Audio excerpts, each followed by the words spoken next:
Ese es un poco de los antecedentes acerca de dónde surge la prueba TD Student, ¿no? Bien, pues un poquito más adelante. Lo que William Gossett propone justo es una distribución de probabilidad. Una distribución de probabilidad, ¿no? Que es similar a la normal, pero no es idéntica. Lo que hace, si ustedes se dan cuenta y ven estas dos distribuciones, la distribución normal, que es con azul clarita, y la distribución T, que es con azul más fuertecito, la propuesta que hace Gossett justo es hacer un poco más estricta la distribución de probabilidad, de tal suerte que la plana, si se dan cuenta, la distribución T está más aplanada en comparación a la distribución normal. ¿Okay? Es decir, yo tengo que ser un poco ligeramente más estricto, tengo que ver más diferencias a la derecha, más diferencias a la izquierda, ¿no? Para aceptar yo que verdaderamente es diferente al promedio o a la media, ¿no? O sea, trata de decir que cuando tú no tienes tantos datos, cuando tú tienes ciertos supuestos, necesitas tú, digamos, utilizar otro tipo de distribución. Entonces, fíjense qué es lo que pasa, y esto también para que, a ver si con esto podemos entender un poco más esto de los grados de libertad. Recuerdan que hemos platicado que cuando tenemos los grados de libertad se refieren a la cantidad de información que tenemos, ¿no? Entonces, cuando tenemos mucha información, ¿qué es lo que pasa? ¿Es más fácil o es más difícil aceptar una hipótesis? No sé si alguien me pueda decir. Es más fácil. Es más fácil, ¿no? Entre más información tengo, Es yo tengo más más fácil. confianza de aceptarla. Y entre Ujú. menos información tengo, ¿qué es lo que pasa? Yo Menos tengo verídico. más que menos verídico, yo tengo menos información para aceptar una hipótesis. Pues cuando yo tengo dos o tres casos, tengo que encontrar casos terriblemente extremos para decir que realmente hay una diferencia. De tal suerte que la distribución T es una distribución que se va moviendo para arriba y para abajo, se va acercando a la distribución normal y se va aplanando, dependiendo de cuántos casos y cuánta información yo tenga. Esto ustedes no lo van a ver, la máquina lo va a hacer, ¿ok? Pero lo que quiero con esto es que vean, fíjense, como cuando yo tengo menos de 30 casos, ¿qué es lo que le pasa a la curva? Se hace mucho más aplanada. Es decir, se hace mucho más heterogénea. Entonces, se distribuye más. El porcentaje de casos está más distribuido. Entonces, para yo encontrar, si yo tengo poca información, para yo encontrar una diferencia diferente, por ejemplo, a un alfa de 0,05, voy a tener que encontrar algo que esté sumamente a la derecha, sumamente a la derecha. Mientras que si yo tengo más información, el 95% de los casos, déjenme, se los dibujo aquí, por ejemplo, fíjense. En el caso verde, el 95% de los casos va a estar, o sea, el 5% va a estar de aquí para la derecha, en la distribución verde. Yo necesito, fíjense toda la diferencia que hay de la media hasta alfa, hasta 0,05. En el caso del rojo, lo que pasa es que tengo más información. Entonces, alfa en lugar de estar tan a la derecha, va a estar un poquito más a la izquierda. Alfa va a estar aquí. Entonces, Ujú. sí necesito un valor extremo, pero va a ser un valor extremo mucho menos extremo que en el caso de la verde. ¿Ok? Y si yo lo comparara con el valor de la normal, pues alfa, para superar el 95%, va a estar por aquí. De hecho, alfa en la normal, el valor, digamos, de la normal que necesito para encontrar diferencias estadísticamente significativas es de 1.96 desviaciones estándar, que sería el equivalente a encontrar, imagínense que ese es el valor G de la normal, ¿no? Acuérdense que todas las distribuciones tienen un valor crítico para rechazar. Entonces, en la distribución G se llama valor G, en la distribución normal pues, se llama un valor Z. El valor Z, ¿no? Es de 1.96. Mientras que en la distribución T se va aplanando dependiendo de la cantidad de casos que yo tenga. Aquí también hay una cosa muy interesante porque también cuando yo tengo demasiados casos, por ejemplo, más de 120, ¿no? Más de 120, 130, una cosa así muy grande, generalmente lo que pasa es que la distribución T es mucho más laxa que la distribución normal. Entonces también ahí hay como una precaución de que no siempre, o sea, que a veces inclusive la distribución T puede ser más laxa de lo que sería una prueba, por ejemplo, contra la normal. Pero entonces, sí se ve cómo esto es algo genial que hace Gossett. O sea, que va diciendo, dependiendo de la cantidad de información, yo lo que voy a tener es mayor o menor flexibilidad contra alfa. El valor alfa se va a estar modificando. De ahí viene un poco la idea de los grados de libertad. Déjenme borro esto rapidísimo.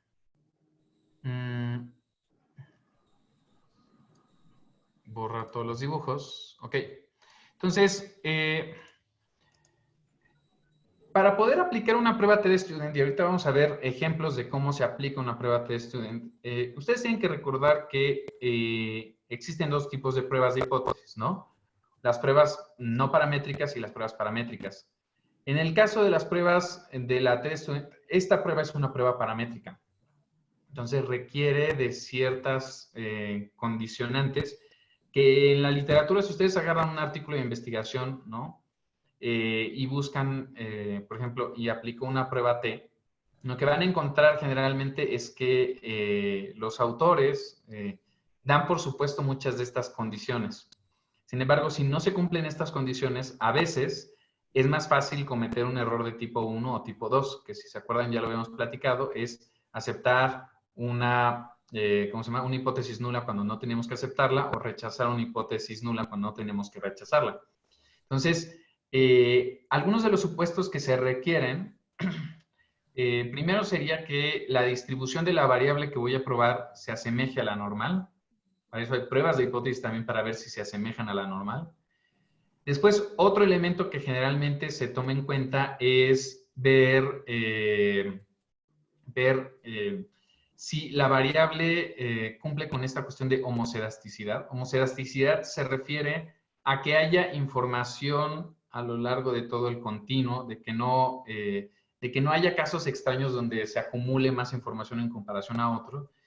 Y otra que también es un poco difícil de comprobar para nosotros, pero es que los errores sean independientes. Es decir, que cada uno de los casos, si tiene algún error, sea independiente de otro. Esto en la práctica, en realidad son cosas, cuando uno está redactando artículos de investigación, en realidad son cosas que depende mucho del journal, siéndoles honesto, ¿no? Les requieren o no les requieren que ustedes prueben estos supuestos para poder ejecutar como tal los análisis. Si ustedes no prueban los supuestos, muchas veces se da por sentado que ustedes al menos tuvieron que probar, por ejemplo, que sí cumplen algunos de estos elementos. Pero bueno, esto es idéntico igual para cualquier otra prueba paramétrica. Vamos a ver otra más, que es la última que vamos a ver, que es la prueba ANOVA, análisis de varianza, que básicamente requiere estos supuestos también. La prueba TD-Student o la distribución TD-Student nos permite comprobar tres tipos de hipótesis. La primera que vamos a ver, la prueba de hipótesis que nos permite comprobar es cuando yo tengo una variable intervalar o de razón, me permite a mí afirmar o ver si yo tengo, por ejemplo, hipotetizado que la muestra va a tener, digamos, una media de X, yo puedo comparar la media que obtuve en la muestra contra la media que yo estoy teorizando que va a tener. Imagínense el caso, por ejemplo, que ustedes hagan un muestreo en la Ibero, ¿okay? De estudiantes de licenciatura. Entonces, nosotros sabemos, por ejemplo, por estadística, que el promedio de edad de los alumnos de licenciatura de la Ibero es de 20 años. Pues imagínense que ustedes recolectan 200 casos, ¿no? O vamos a ponerle 50 casos. Y resulta ser que una de las cosas para poder decir, oye, pues es que esta muestra sí representa, digamos, a los alumnos del Ibero, pues sería, por ejemplo, decir que la media de las edades de mi muestra se asemeja o es similar a la de 20 años. Si, por ejemplo, encontramos que de repente la media de la muestra fueron de 17 años, pues entonces eso sería muy extraño, ¿no? Me diría que en realidad no se parece la media de mi muestra a la media de la población. Entonces, por ejemplo, ahí yo podría decir, esa sería una primera prueba de hipótesis, ¿no? Donde podría decir, quiero ver si la media de mi muestra, por ejemplo, de la edad de mi muestra, es de 20 años o no. Entonces, lo que va a hacer la prueba T es que nos va a decir qué tan parecida es la media de mi distribución contra la media que estoy hipotetizando. También esto sirve mucho, por ejemplo, cuando ustedes están haciendo imagínense que tengan un examen de desempeño, ¿no? Y, por ejemplo, quieren ver, pues yo quiero afirmar que los alumnos tienen una calificación aprobatoria, ¿no? Entonces, yo digo que la distribución, por ejemplo, de calificaciones, la media distribución de las calificaciones es mayor, por ejemplo, a un 6, que es la calificación aprobatoria. Entonces, lo que me va a decir es cuál es la probabilidad de que eso sea, de que si realmente es mayor a 6 o es menor a 6. No sé si han visto estos encabezados que generalmente, por ejemplo, los periódicos lanzan, ¿no? Que dicen alumnos reprobados, ¿no? Con la prueba planeada. Entonces, si yo, por ejemplo, hiciera una prueba de hipótesis, ¿no? Para contrastar la media que obtuvieron los estudiantes contra la media que nos permite definir si los estudiantes aprobaron o no, y viera yo la probabilidad asociada a la diferencia entre esas dos medias, ese sería un ejemplo del uso de la prueba T. Aquí, por ejemplo, estamos viendo en el ejemplo de aquí que viene, es la hipótesis. Imagínense que vamos a ponerlo con una población, por ejemplo, de personas que están dentro de una cárcel, ¿vale? Entonces, disculpen el cliché, pero bueno, sirve para el ejemplo. Entonces, aquí la prueba de hipótesis es cuál es, yo lo que quiero comprobar es que los reclusos tienen una cantidad media de tatuajes de 5 tatuajes. Entonces, ¿qué tanto yo puedo decir que sí, en realidad la población tiene 5 tatuajes en comparación al número de tatuajes que tienen? Aquí, si ustedes ven en esta distribución, pues la media seguramente estará como por acá, cerca del 10. Entonces, yo quiero ver si repito el ensayo, qué tan diferente va a ser la media de mi muestra con respecto a este criterio que yo estoy definiendo de 5 tatuajes, por ejemplo, por decirlo de alguna manera, ¿vale?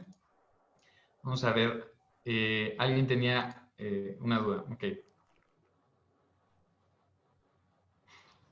Algunas se salieron de la sesión, vamos a ver qué pasó aquí. Denme un segundo que tengo que dejar de compartir para ver. No tengo nadie que me esté solicitando entrar a la sesión. Tengo 18 personas conectadas, pero nadie está en... Ok. Entonces, ese es el primer tipo de pruebas que nos permite, de hipótesis que nos permite comprobar la prueba TD-Student, ¿vale? Que sería entonces contra un valor hipotetizado. Después existen otros dos tipos de pruebas de hipótesis que nos permite también la distribución T. Una primera de ellas es cuando yo quiero comparar dos muestras relacionadas o apareadas. Por ejemplo, imagínense que ustedes tengan una persona, ¿no? Un grupo de personas que yo las evalúo antes y después de un tratamiento, ¿vale? Les voy a dar, por ejemplo, un seguimiento o les voy a dar, imagínense que, por ejemplo, estoy en asesorías de matemáticas, entonces quiero que mejoren el rendimiento de matemáticas. Si ese es el caso, entonces tengo un dato al inicio y un dato al final. Es decir, puedo correlacionar, parear o relacionar al mismo sujeto un dato antes y un dato después. Entonces, yo lo que quiero ver es si la media de los datos antes es diferente a la media de los datos después. Esto es especialmente útil porque nos permitiría, por ejemplo, decir si las diferencias que observo en el rendimiento de los estudiantes se deben o no se deben, por ejemplo, a cuestiones del azar. Aquí en la imagen que nosotros estamos, en la tabla que estamos viendo, por ejemplo, tenemos a 4 alumnos, a Miguel, Melanie, Melissa y Michelle, que en el test 1 tuvieron 35 de calificación, 50, 90, 78, y en el test 2, por ejemplo, Miguel subió de calificación, Melanie se mantuvo, Melissa bajó ligeramente, Michelle subió. Entonces aquí la pregunta es, en promedio, del pretest al posttest, ¿hubo diferencias o no hubo diferencias? Y si hubieron, ¿qué probabilidad hay de que yo vuelva a encontrar estas diferencias? En el mismo ejemplo de los, ¿cómo se llama? En el mismo ejemplo de los tatuados, por ejemplo, aquí sería, digo, está chistoso, ¿no? Pero sería, ¿con cuántos tatuajes ingresan al penal y con cuántos tatuajes salen del penal, ¿no? Para ver si la media de tatuajes al inicio de su estancia y al final por ejemplo, es diferente, ¿no? Sería ver, por ejemplo, las dos distribuciones si están empalmadas o no están empalmadas. Otro caso en particular que nos permite la distribución T son las muestras independientes. Fíjense cuál es la diferencia entre una prueba T para muestras dependientes y una prueba T para muestras independientes. En la muestra dependiente que fue el pasado, lo que vimos aquí, teníamos un alumno en dos momentos. Podíamos comparar al mismo sujeto en el momento A contra el sujeto mismo en el momento B. Están relacionadas, están pareadas. Si nosotros tenemos, por ejemplo, los casos de la escuela A y queremos comparar la escuela A contra la escuela B, no tengo ningún alumno en la escuela A que sea equivalente al alumno en la escuela B. Yo no puedo parear a los alumnos de la escuela A contra los de la escuela B. Es más, puede ser inclusive que la cantidad de alumnos de la escuela A es mucho mayor en comparación a los alumnos de la escuela de la escuela B. Entonces, yo lo que quiero hacer es comparar, por ejemplo, la media que obtienen los estudiantes en la escuela A contra los estudiantes de la escuela B. Esas serían muestras independientes. Por ejemplo, si yo les digo, quiero comparar la media de calificaciones de los hombres contra las mujeres, ¿no? Por ejemplo, pues eso también son independientes, porque yo no tengo posibilidad de decir, este niño equivale a esta niña. O sea, son dos grupos que son independientes. Cuando son pruebas relacionadas, es una prueba test para datos relacionados, es porque al mismo sujeto yo lo tengo identificado en dos momentos o en dos preguntas o en dos algo. Si yo puedo identificarlo en dos algo, entonces ahí sí yo puedo decir que hay diferencia. Ahí sí yo puedo decir que es una prueba T dependiente. Pero si yo más bien tengo el grupo A y el grupo B y voy a comparar la media del grupo A contra el grupo B, son muestras independientes. No tiene nada que ver una muestra contra la otra muestra. En el caso de la prueba T para muestras independientes, ahí tenemos que tener especial cuidado porque estamos comparando justo grupos que son diferentes, o sea, que vienen de, por ejemplo, de la escuela A y de la escuela B.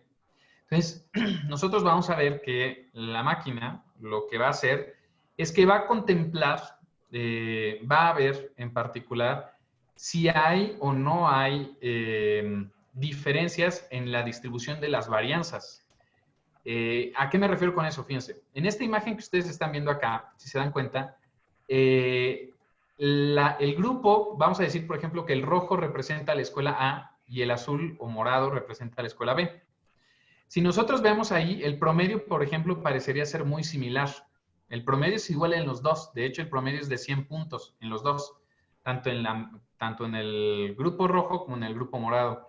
Sin embargo, hacer esta comparación así nada más, pues no es justa. ¿Por qué? Si se dan cuenta, la distribución del grupo morado está súper heterogénea, está súper alargada desde el inicio hasta el final de la escala. Mientras que en el caso de la variable de los rojos, pues están todos condensados, todos están juntititos.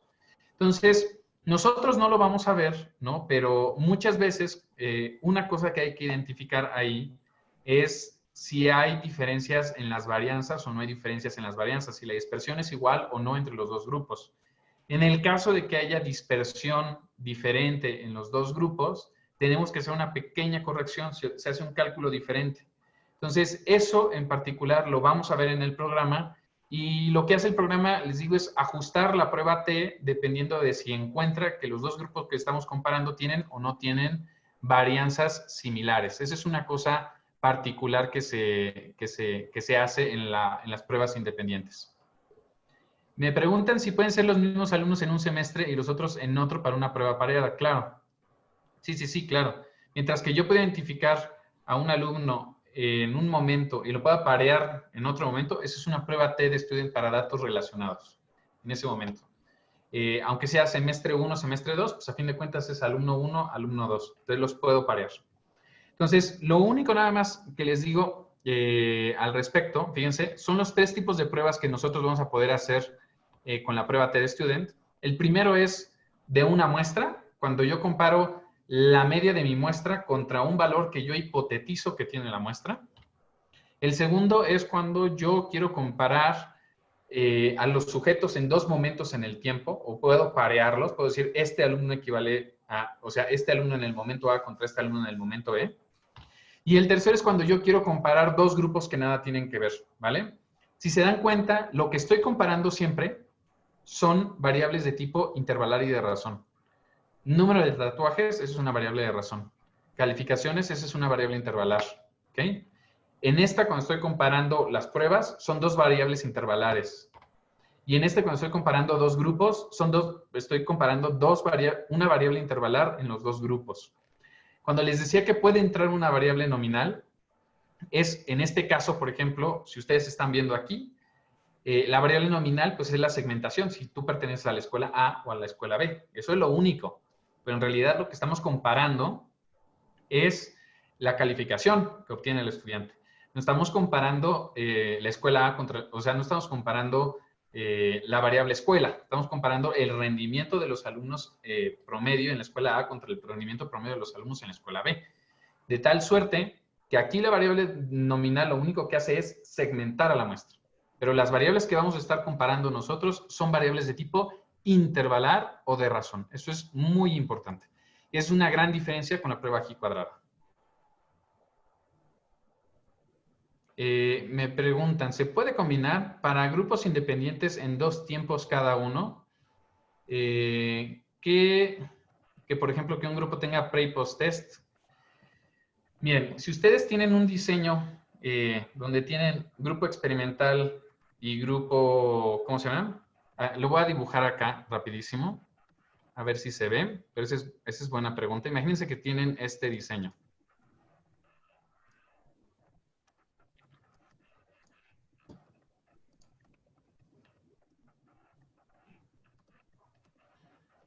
Entonces, imagínense que yo tengo un diseño que es un diseño donde voy a dar un tratamiento, tengo un grupo control y tengo un grupo experimental.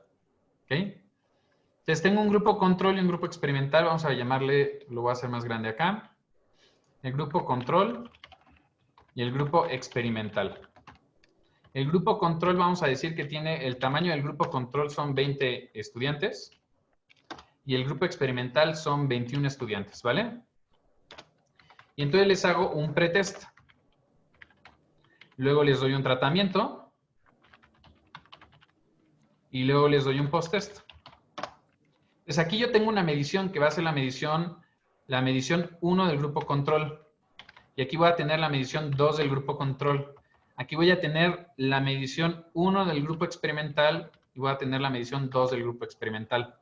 Entonces, aquí evidentemente, si yo quiero ver la diferencia que hay entre el tratamiento y el post-test, algo así, si yo quiero ver esa diferencia entre este tratamiento, cómo genera o no genera diferencias con el post-test, una flechita, del grupo control 1 al grupo control 2, ahí son pruebas relacionadas, porque es el mismo estudiante, ¿no? O sea, los mismos estudiantes que están en el grupo control son los mismos del grupo control en la fase 2, los mismos del experimental 1 son los mismos del experimental 2. Ahora, otra cosa que a veces también nos interesa es, por ejemplo, que esa es muy buena, es comparar, por ejemplo, el rendimiento de todos los alumnos que están en el grupo control y de todos los alumnos que están en el grupo experimental. Si la media de alumnos en el pretest del grupo control es diferente a la media de los alumnos en el grupo experimental, no podemos hacer un experimento equivalente, no podemos decir que los resultados van a ser equivalentes. Y aquí, como son dos grupos que nada tienen que ver, el alumno del grupo control y el grupo experimental son estudiantes que nada tienen que ver, aquí esta es una prueba para datos independientes. Fíjense, hacia la derecha es una prueba para datos dependientes o relacionados, pero para abajo es una prueba de datos independientes, ¿ok? Porque nada tiene que ver el grupo 1 y el grupo 2. Ahora, otra pregunta. Dicen, cuando nos dicen que la prueba es no paramétrica o paramétrica, recuerden que todas las pruebas de hipótesis que estamos revisando hay de dos tipos. Las pruebas paramétricas y las pruebas no paramétricas. Nosotros para finalidades de este curso solamente les voy a estar mencionando cuando una prueba sea paramétrica o una prueba es no paramétrica. La gran diferencia es que las pruebas paramétricas tienen requisitos. Necesitamos nosotros conocer parámetros, de ahí viene el nombre de paramétrica. Necesitan la normalidad, la homocesticidad, los errores independientes. En el caso de las pruebas no paramétricas no hay ningún tipo de requisito. Generalmente las pruebas no paramétricas se aplican cuando el tamaño de muestra es muy pequeño. Y las pruebas paramétricas se utiliza cuando el tamaño de muestra es mediano o grande. La prueba TD-Student es una prueba paramétrica. Se utiliza cuando el tamaño de muestra es mediano o grande, es decir, como 20, 30, 40, 50, 60 casos. Hay un equivalente de la prueba TD-Student. Cuando yo tengo una prueba TD-Student, T es siempre con minúscula y eso es muy importante. TD-Student para datos independientes. Esta es una prueba paramétrica. Y también tengo la prueba paramétrica T de student para datos no independientes, sino dependientes. Entonces, cuando tengo esta prueba paramétrica, siempre a toda prueba paramétrica, siempre le equivale una prueba no paramétrica, de hecho. No paramétrica. Entonces, no las vamos a ver, pero por ejemplo, la prueba T de student para datos independientes tiene su equivalente no paramétrico, que se llama la prueba U de Mann-Whitney. Y la T de student para datos dependientes tiene su equivalente que se llama T de Wilcoxon. La diferencia es que las pruebas paramétricas, estas tú las vas a utilizar cuando el tamaño de muestra sea similar a 30 casos. Y las no paramétricas es cuando tienes muy pocos casos, cuando tienes 10 casos, cuando tienes 20 casos, cuando tienes 15 casos. En esos casos tú utilizas las no paramétricas. ¿Por qué? Porque las pruebas paramétricas, cuando tú las utilizas con muestras muy pequeñas, las pruebas paramétricas cuando las utilizas con muestras muy pequeñas, es muy susceptible a que tú aceptes o rechaces hipótesis nulas cuando no las tienes que rechazar o aceptar. Son poco sensibles a tamaños de muestra pequeñas. Y las no paramétricas, si yo las utilizo cuando tengo muchos casos, es muy fácil aceptar hipótesis cuando no las tengo que aceptar. Entonces, nosotros solamente vamos a ver las paramétricas como tal, no vamos a ver las no paramétricas, pero ese sería la distinción entre estas y estas otras. Ok. Entonces, vamos a terminar rapidísimo esto y ahorita regreso con una pregunta que me hace Luz. Ah, ya. Esas eran las tres, básicamente esas tres. Ok, Luz me pregunta otra vez la cuestión de homocedasticidad y errores independientes. A ver, estos son conceptos estadísticos un poquito más formales, ¿ok? Por eso no voy a ahondar en ellos. Homocedasticidad, por ejemplo, déjenme, les pongo aquí un ejemplo de homocedasticidad en una correlación.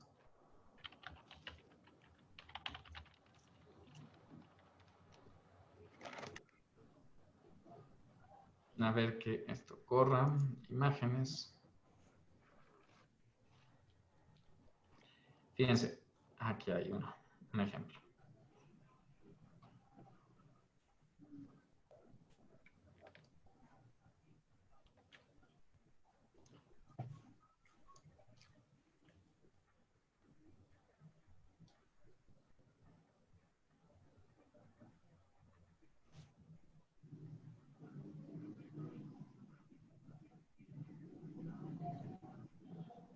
A ver, si se dan cuenta en esta imagen que se ve aquí a la derecha, homocedasticidad, fíjense qué es lo que pasa. Tengo aquí la relación entre dos variables. Del lado izquierdo dice peso contra altura.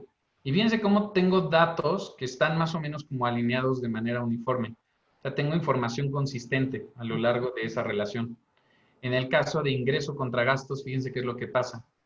Que los ingresos, que al final, ¿qué es lo que pasa con la relación? Fíjense cómo se abre como el cono, ¿no? O sea, es muy dispersa la información y al inicio está muy concentrada. Entonces, esto me habla de que tengo muchos datos o tengo mucha información, tengo información similar aquí, pero al momento en que me paso a los datos más grandes, la cantidad de información se dispersa.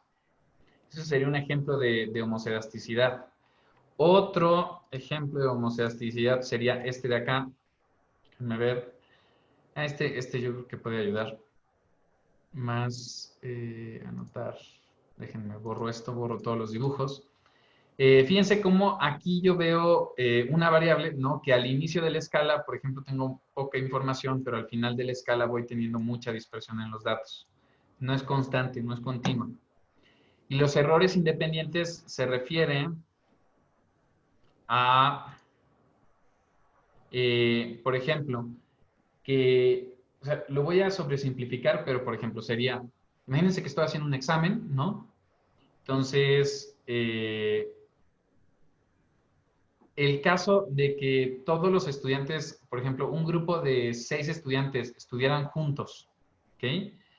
Y los 6 que estudiaron juntos entendieron mal un tema y se lo explicaron mal entre todos ellos, va a provocar errores dependientes, es decir, o sea, son dependientes porque están relacionados entre los diferentes sujetos.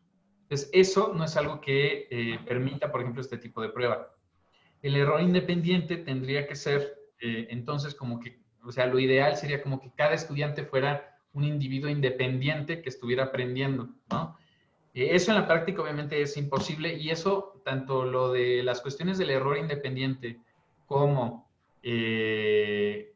como las cuestiones de homocedasticidad solamente se ven cuando estamos trabajando ya en tesis como tal en áreas de ciencias exactas. Sino, básicamente lo que nosotros probamos en ciencias sociales es únicamente la similitud a la normalidad. Eso es lo que utilizamos de manera regular. ¿Ok? Entonces, vamos a hacer un ejercicio ahorita rapidísimo. Vamos a dar 5 minutos. Les voy a poner en grupos aleatorios de 3 o 4 personas. ¿Ok? Y lo que me gustaría rapidísimo en estos grupos de 4 o 5 personas es que se los voy a poner aquí en el mensaje para que lo tengan todos. Uno, que me puedan decir con sus palabras, lo que me interesa ahorita es que todo sea con sus palabras, ¿ok? ¿Cuál o cuáles son las diferencias que ustedes perciben entre la chi cuadrada y la t de student? Al final la t de student también nos va a dar un valor t en lugar de un valor g, nos va a dar grados de libertad y una probabilidad. Pero ¿cuál es la diferencia entre estas dos? Y la segunda pregunta que me gustaría que ustedes se hicieran es que me intentaran dar un ejemplo de un diseño de investigación para 2 de los 3 tipos de pruebas que puede contestar o que revisamos hoy. Tipos de pruebas de hipótesis. Que si recuerdan, hablamos de 3. 1, comparar contra un valor teórico con datos dependientes o relacionados y con datos independientes. Pueden pensar en la base de datos que estábamos nosotros trabajando de mobiliarios o su propio diseño de investigación, por ejemplo, en las investigaciones que estén realizando. Pero repito las dos cosas. Uno es, con sus palabras, decirme cuál es la diferencia entre la G cuadrada y la T de student, qué es lo que ven que hay de diferencia. Y el segundo es que me den, si quieren, nada más un diseño. Elijan contra un valor teórico, con un diseño de datos dependientes o datos independientes. Díganme cómo podrían utilizar la prueba T de student en alguno de esos 3 casos. Con que me digan uno solo, con eso es suficiente. Entonces, lo que voy a hacer ahorita, rapidísimo, les digo que les voy a dar solamente 5 minutitos, voy a dejar de compartir. Entonces, detengo la grabación.